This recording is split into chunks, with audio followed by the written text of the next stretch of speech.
بسم اللہ الرحمن الرحیم الحمد للہ رب العالمین والصلاة والسلام علی رسول خیر خلقہ محمد وعلی آلہ وصحبہ اجمعین سبحانک لا علم لنا الا ما علمتنا انک انت العلیم الحکیم ربی زدنی علما ربی زدنی علما ربی زدنی علما رب اشرح لی صدری ویسر لی امری واحلل عقدۃ من لسانی یفقہوا قولی۔ تفسیر القرآن العظیم۔ آپ کو پچھلے درس میں وضاحت کے ساتھ یہ بتا دیا تھا کہ مصنف رحمہ اللہ نے دو تفاسیر کا ذکر کیا جو تفسیر بالرائے تھی، یعنی تفسیر کشاف اور تفسیر بیضاوی۔ اب آگے دو تفسیروں کا ذکر کر رہے ہیں جو تفسیر بالماسور کے قبیل سے ہیں۔ تفسیر بالماسور کا بھی آپ کو بتا دیا تھا، لیکن اس میں اتنی غلطی واقع ہوئی تھی کہ میں نے آپ کو بتایا کہ دو تفسیریں، تفسیر ابن کثیر اور ایک ہے ظلال القرآن فی ظلال القرآن، لیکن دوسری تفسیر ظلال القرآن نہیں ہے بلکہ روح المعانی ہے۔ تو یہ دو تفسیریں تفسیر بالماسور ہے۔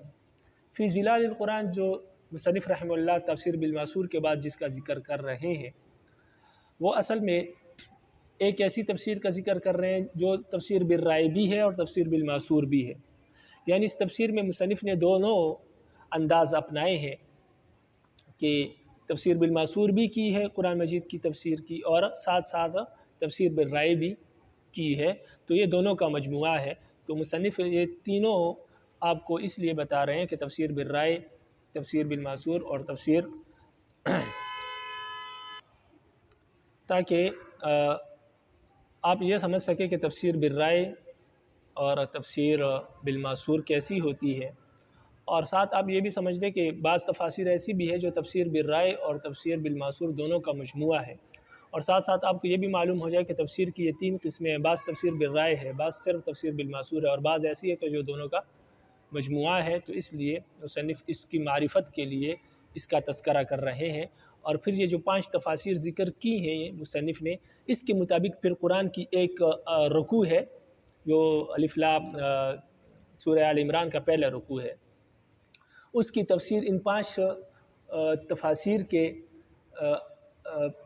تفاسیر سے اس ایک رکوع کی تفسیر نقل کریں گے، تاکہ آپ کو واضح طور پر یہ سمجھ آ سکے کہ تفسیر بالرائے کیسی ہوتی ہے، اور علامہ بیضاوی کا طرز آپ کو سمجھ میں آ سکے، اسی طرح تفسیر کشاف کا طرز آپ کو سمجھ میں آ سکے کہ صاحب کشاف نے کس انداز سے تفسیر کی ہے۔ کچھ تو مصنف نے بتایا لیکن وہاں پر پریکٹیکل آپ کو سمجھ میں آ جائے گا۔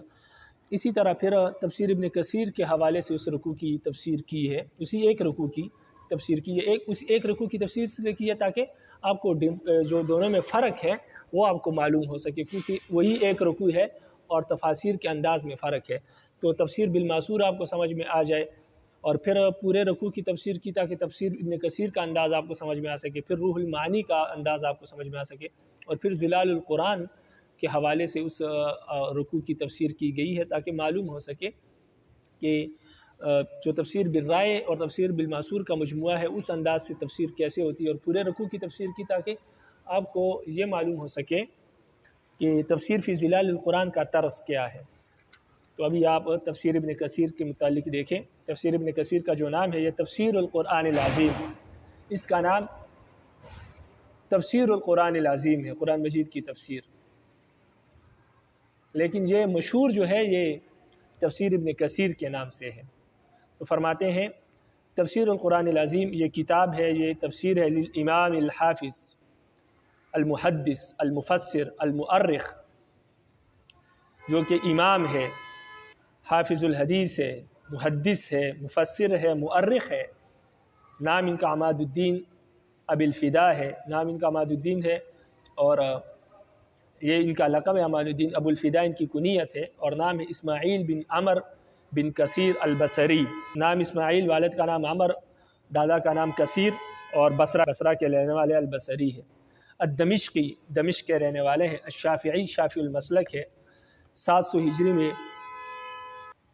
پیدا ہوئے اور 774 ہجری میں وفات پائی۔ فرماتے ہیں ھذا الکتاب من اشہر ما صنف فی التفسیر بالماسور، فرماتے ہیں تفسیر بالماسور میں جتنی کتابیں لکھی گئی ہیں تفسیر ابن کثیر ان سب سے زیادہ مشہور ہے۔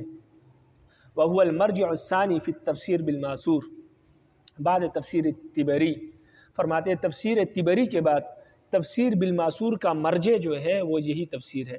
یعنی جو لوگ تفسیر بالماثور دیکھنا چاہتے ہیں یا تفسیر بالماثور سے کوئی چیز لکھنا چاہتے ہیں تو تفسیر طبری کے بعد لوگوں کا جو مرجع ہے تفسیر بالماثور میں وہ تفسیر ابن کثیر ہے. یعنی سب سے پہلے جو لوگ تفسیر بالماثور کرنا چاہتے ہیں یا تفسیر بالماثور دیکھنا چاہتے ہیں تو سب سے پہلے وہ تفسیر طبری کی طرف رجوع کرتے ہیں اور دوسرے نمبر پر تفسیر ابن کثیر کی طرف. تو یہ مشہور کتاب ہے تفسیر بالماثور میں، لیکن اور تفسیر بالماثور کا جو مرجع اور ماخذ ہے یہ تفسیر طبری کے بعد اس کا دوسرا درجہ ہے.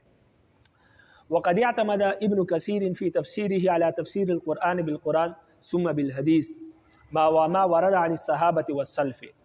فرماتے ہیں تفسیر علامہ ابن کثیر رحمہ اللہ نے اپنی تفسیر میں تفسیر قرآن بالقرآن، تفسیر القرآن بالحدیث اور تفسیر القرآن باقوال الصحابۃ والسلف پر اعتماد کیا ہے. یعنی تین چیزوں سے تفسیر کی، قرآن کی تفسیر قرآن سے، قرآن کی تفسیر حدیث سے اور قرآن کی تفسیر صحابہ کے اقوال سے. اور پہلے آپ کو بتایا تھا کہ جو تفسیر اس طرز پر کی جائے اس کو تفسیر بالماثور کہتے ہیں. وکثیرا ما یشیر الی ضعف بعض الروایات فی تفسیر بعض الآیات. اور اکثر مقام پر تفسیر علامہ ابن کثیر رحمہ اللہ اور اکثر مقامات پر علامہ ابن کثیر رحمہ اللہ آیات کی تفسیر کی ضمن میں بعض حدیثوں کا ضعف بیان کرتے ہیں اور اشارہ کرتے ہیں کہ یہ حدیث، بعض احادیث کا ضعف بیان کرتے ہیں، آیات کا نہیں، احادیث کا ضعف بیان کرتے ہیں اور یہ بتاتے ہیں کہ یہ حدیث ضعیف ہے اور یہ صحیح ہے. تو آیات کی تفسیر کے ضمن میں یہ صحیح اور ضعیف حدیث کا بھی بتاتے ہیں. وَيُرَجِّحُ بَعْضَ الْأَقْوَالِ عَلَى غَيْرِهَا. اور بعض تفسیری اقوال کو دوسری تفسیری اقوال پر ترجیح بھی دیتے ہیں. وَيُوَجِّهُ الْأَدِلَّةَ. اور بعض اوقات دلائل بھی قائم کرتے ہیں مخالفین کے خلاف اور اپنے مسلک پر. وَيُبَيِّنُ الْمُنْكَرَاتِ وَالْإِسْرَائِيلِيَّاتِ وَغَيْرَهُ ذَلِكَ مِمَّا لَهُ صِلَةُ بَيَانٍ وَإِيضَاحِ الْمُفَسِّرِ مِنْ نَاحِيَةِ النَّقْلِيَّةِ وَاللُّغَوِيَّةِ وَالشَّرْعِيَّةِ. اور یہ منکرات کا بھی بیان کرتے ہیں، یعنی اسرائیلی روایات کا اور جو موضوع روایات ہیں، اور اس کے علاوہ اور جو تفسیر کے ساتھ تعلق رکھتے ہیں جو چیزیں ان کو بھی بیان کرتے ہیں. یہ یعنی لغوی تحقیق اور شرعی مسائل کا بھی ذکر کرتے ہیں، نقلی مسائل کا بھی ذکر کرتے ہیں. تو یہ تمام چیزیں بیان کرتے ہیں، اسرائیلیات بھی بیان کرتے ہیں. اس وجہ سے یہ تفسیر لوگوں کے ہاں زیادہ مشہور ہے اور لوگوں نے ہاتھوں ہاتھ اس کو لیا. تو فرماتے ہیں کہ یہ منکرات بھی بیان کرتے، اسرائیلیات وغیرہ کی تردید بھی کرتے ہیں اپنی تفسیر میں. اور اس کے علاوہ جو تفسیر کے اور ماخذ ہے جیسے کہ لغوی تحقیق ہے، شرعی مسائل کا بیان ہے، یہ ساری چیزیں بیان کرتے ہیں. وَلِذَلِكَ شہرت یا اشتہار هذه الکتاب بین اہل العلم. اسی وجہ سے یہ کتاب اہل علم کے ہاں مشہور ہے. وَتَدَاوَلَتْهُ. اور اہل علم نے اس کو ہاتھوں ہاتھ لیا. وَصَارَ مِمَّا لَا غِنَىٰ لِمُشْتَغِلٍ بِالتَّفْسِيرِ عَنْهُ. تو جو شخص بھی تفسیر پڑھنا چاہتا ہے اس کو اس تفسیر کے بغیر چارہ کار نہیں ہے، وہ اس سے غنی نہیں ہے، یعنی اس کو اس تفسیر کی لازمی ضرورت پڑے گی. یہ ایسی تفسیر ہے کہ ہر تفسیر پڑھنے والے کے لیے ضروری ہے جو قرآن کو سمجھنا چاہتا ہے. طبیعہ مع تفسیر البغوی کم طبیعہ مستقلا فی 4 اجزاء من القطع الكبیر وطبیعہ اخیرا عدتا فی دار الفکر بلبنان. فرماتے ہیں یہ تفسیر بغوی کے ساتھ بھی شائع ہو چکی ہے تفسیر ابن کثیر، اور کئی مرتبہ یہ 4 مستقل جلدوں میں بھی شائع ہو چکی ہے، اور آخری مرتبہ یہ دار الفکر لبنان سے شائع ہوئی ہے. وقد اختصر الاستاذ احمد محمد شاکر تفسیر ابن کثیر.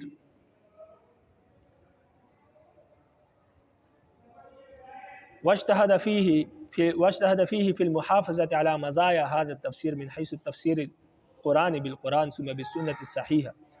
فرماتے ہیں اسی طرح اس تفسیر ابن کثیر کی تلخیص یعنی اس کو مختصر بھی کیا ہے احمد محمد شاکر رحمہ اللہ نے.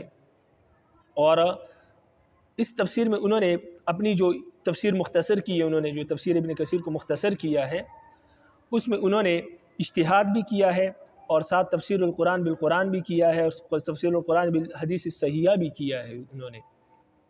كما حافظ على عبارة ابن كثير في بيان معاني الآيات ومقاصدها وحسب الأسانيد والإسرائيليات والأحاديث الضعيفة وما تكرر من الأحاديث الضعيفة وما تكرر من الحديث الصحيحة وفروع الفقه ليكون مرجعا متوسطا لجيل المسلم للرجل المسلم.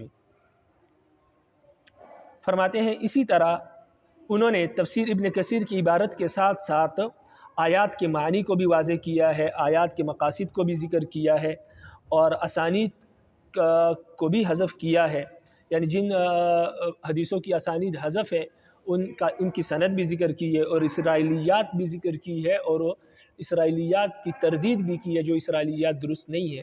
اسی طرح احادیث ضعیف حدیث کی نشاندہی بھی کی ہے اور جو حدیث ضعیف مکرر آئے تھے ان کا بھی بتایا کہ یہ حدیث دوبارہ آ رہی ہے، اور اسی طرح جو صحیح حدیث مکرر آئی ہے ان کا بھی انہوں نے بتایا ہے اپنی اس مختصر کتاب میں. اور اسی طرح فقہ کے جو مسائل ہے ان کا بھی انہوں نے ذکر کیا ہے. یہ تمام کوشش انہوں نے اس لیے کی تاکہ یہ کتاب جو تفسیر ابن کثیر جو انہوں نے مختصر کر کے لکھی ہے تاکہ یہ کتاب مسلمان آدمی کے لیے کیا ہو، ایک متوسط مرجع ہو، نہ زیادہ لمبا ہو اور نہ زیادہ مختصر ہو، اور اس کو ہر چیز اس میں مل سکے، ایک متوسط مرجع ہو جس کی طرف وہ اپنے مشکلات میں اپنے ضرورت کے وقت رجوع کر سکے.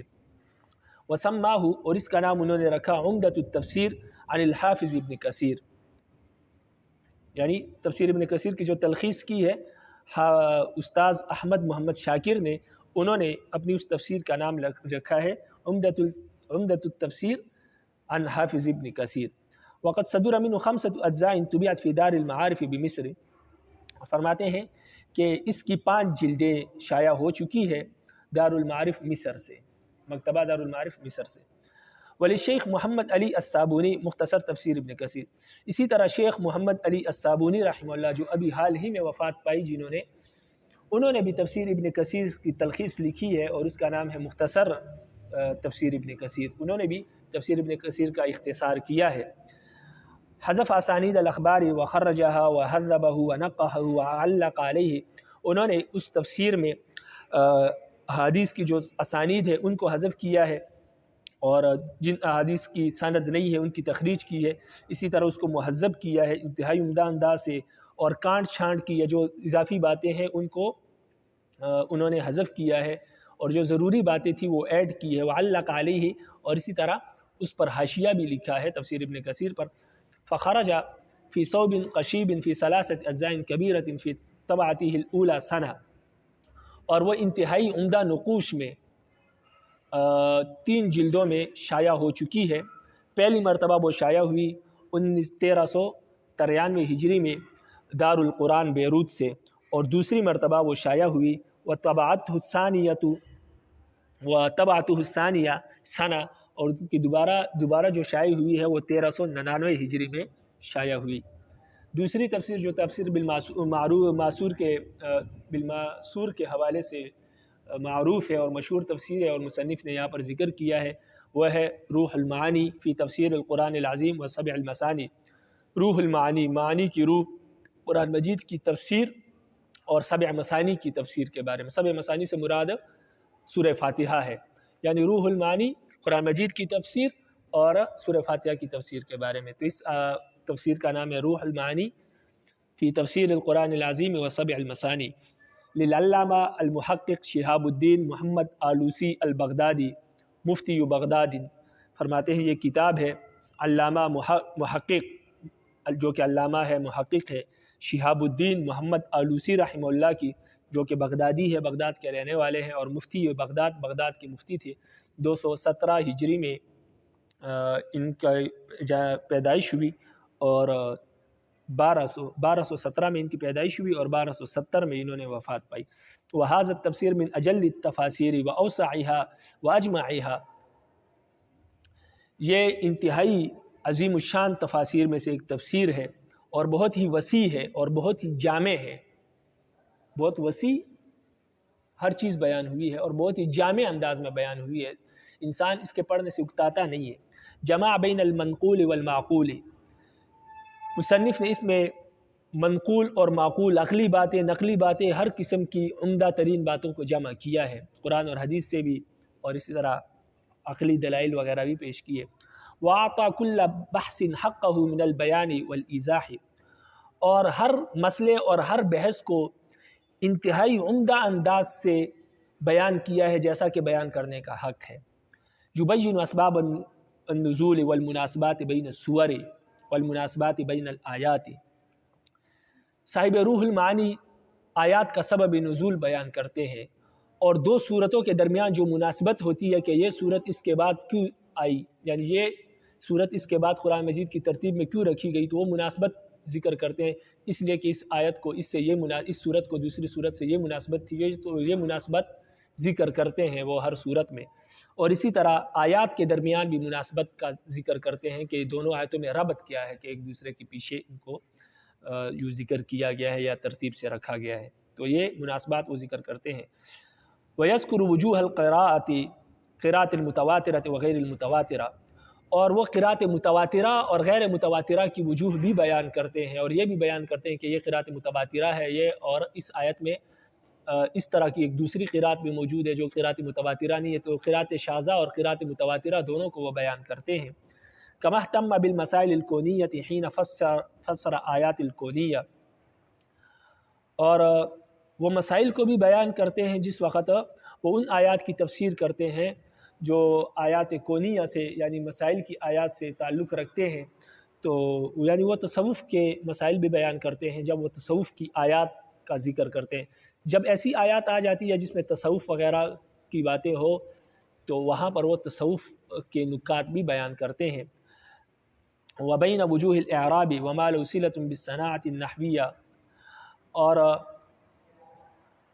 صاحب روح المعانی اعراب کی وجوہ بھی بیان کرتے ہیں کہ اس لفظ پر یہ اعراب کیوں آیا ہے اور اس لفظ پر یہ اعراب کیوں آیا ہے، اور اسی طرح جو تفسیر کے ساتھ دیگر چیزیں ہیں جو تفسیر کے ساتھ جس کا تعلق ہے، جیسے نحوی قاعدے وغیرہ یا نحو کی بحثیں ہیں، تو ان کا بھی مصنف رحمہ اللہ علامہ روح المعانی ذکر کرتے ہیں۔ وَلَمْ يَتْرُكْ آيَةً مِّنْ آيَاتِ الْأَحْكَامِ إِلَّا بَيَّنَ فِيهَا مَذَاهِبَ الْفُقَهَاءِ وَأَدِلَّتِهِمْ بِرُوحٍ عِلْمِيَّةٍ بَعِيدَةٍ عَنِ التَّعَصُّبِ كما أنه لم يسكت عن أقوال المخالفين لأهل السنة بل ذكرها وبين وجه الحق۔ فرماتے ہیں کہ صاحب روح المعانی کسی ایسی آیت کو نہیں چھوڑتے جن میں احکامات بیان ہوتے ہیں، احکام کی آیات میں سے وہ کسی آیت کو نہیں چھوڑتے مگر اس آیت میں وہ فقہا کے مذاہب، ان کے دلائل بیان کرتے ہیں اور علمی روح بیان کرتے ہیں، اور ان کا یہ مسائل بیان کرنے کا جو انداز ہے یہ تعصب سے پاک ہوتا ہے، یعنی وہ اہل سنت والجماعت کے جو مخالفین ہیں ان کے اقوال کو ذکر کرنے سے نہیں رکتے، خاموش نہیں ہوتے، وہ سب ان کے تمام اقوال اور دلائل ذکر کر جاتے ہیں تاکہ دیکھنے والا انصاف کی نظر سے فیصلہ کر سکے۔ تو وہ مخالفین کے تمام اقوال ذکر کرتے ہیں اور پھر حق کی وجہ بیان کرتے ہیں کہ ان دونوں میں حق پر کون ہے، تو اس کی وجہ بیان کرتے ہیں۔ تو حق کی وجہ بھی بیان کرتے ہیں کہ اہل سنت والجماعت حق پر ہے یا مخالفین حق پر ہے، تو بالکل تعصب سے پاک بحث کرتے ہیں مسائل میں۔ وتتبع الروایات المنکرۃ والموضوعۃ وبین ضعیفها، اور اسی طرح وہ منکر روایات اور جو موضوع روایات ہے، جو ضعیف روایات ہیں، ان کا بھی پیچھا کرتے ہیں۔ جہاں پر موضوع روایت نظر آ جائے، کسی آیت میں کسی مفسر نے ذکر کی ہے یا ضعیف روایت ذکر کی ہے، تو وہ بھی ذکر کرتے ہیں اور کہتے ہیں کہ فلاں مفسر نے یہ ذکر کیا یا فلاں لوگوں نے اس مقام پر یہ ضعیف روایت ذکر کی ہے، اس کی بھی نشاندہی وہ فرماتے ہیں۔ فخرج کتابہ موسوعۃ علمیۃ تفسیریۃ قیمۃ، تو ان کی کتاب علم سے، تفسیر سے آراستہ ہے اور انتہائی قیمتی تفسیر ہے۔ وإلى جانب هذا لم يلتفت الإمام الآلوسی أن يبين ما يفهم من النصوص من طريق الإشارات، فبعد أن يفرغ من الكلام عن كل ما يتعلق بظاهر الآيات يتكلم عن التفسير الإشاري فيها۔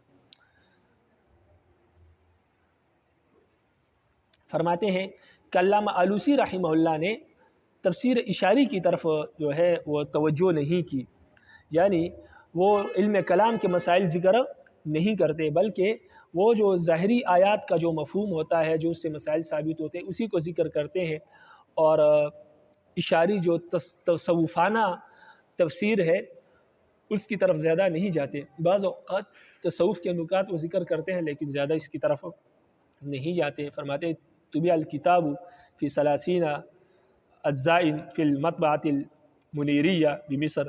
فرماتے ہیں کہ یہ کتاب 30 جلدوں میں 30 جزء 30 جلدوں میں شائع ہوئی ہے مطبع منیریہ سے، مکتبہ منیریہ سے، کیونکہ مصر میں ہے. تو مصر میں مکتبہ منیریہ سے 30 جلدوں میں یہ کتاب شائع ہوئی ہے. تو یہ جو اس میں ایک ترجمے میں تھوڑی غلطی ہو گئی. یہ جو ان کی عبارت ہے وہ الی جانب ھذا لم یلتفت الامام الآلوسی ان یبین ما یفهم من النصوص من طریق الاشارات فبعد ان يفرغ من الكلام عن كل ما يتعلق بظاہر الروایہ يتکلم عن التفسیر الاشاری فیہ. فرماتے ہیں کہ صاحب روح المعانی رحمہ اللہ جو کہ علامہ آلوسی ہے، وہ نصوص سے جو سمجھ میں آ رہا ہوتا ہے، یعنی ظاہری آیات سے جو سمجھ میں آ رہا تھا اس کو تفسیر اشاری کے طور پر بیان نہیں کرتے، بلکہ وہ سب سے پہلے آیات کی ظاہری تفسیر کرتے ہیں. جو ظاہری بات سمجھ میں آ رہی ہے اس کی تفسیر کرتے ہیں. اس کے بعد اس آیت میں جو تصوفانہ نکتے ہوتے ہیں پھر اس کے بعد ان تصوفانہ نکتوں کو بیان کرتے ہیں اور ظاہر کرتے ہیں. اور یہی طرز ہے کہ پہلے ظاہری مفہوم کو بیان کیا جائے اس کے بعد تصوف کے نکتے بیان کیے جائے. لیکن اگر کوئی مصنف صرف کسی آیت سے صرف تصوفانہ نکتے بیان کرتے ہیں، تصوف کے لحاظ سے تفسیر کرتا ہے اور ظاہری تفسیر کو چھوڑ دیتا ہے، تو اس کو علماء نے جائز نہیں سمجھا. علماء اس کو جائز نہیں قرار دیتے، فقہا نے اس کو ناجائز کہا ہے. اس لیے علامہ آلوسی رحمہ اللہ چونکہ خود بھی فقیہ ہے، مفتی ہے، اس لیے وہ پہلے جائز طور پر تفسیر کرتے ہیں. پہلے ظاہری مفہوم بیان کرتے ہیں جو ظاہری آیت کا ہوتا ہے، اس کے بعد پھر تفسیر اشاری کے طور پر تفسیر اشاری بیان کرتے ہیں، یعنی تصوفانہ نکتے بیان کرتے ہیں. وما علینا الا البلاغ المبین. رب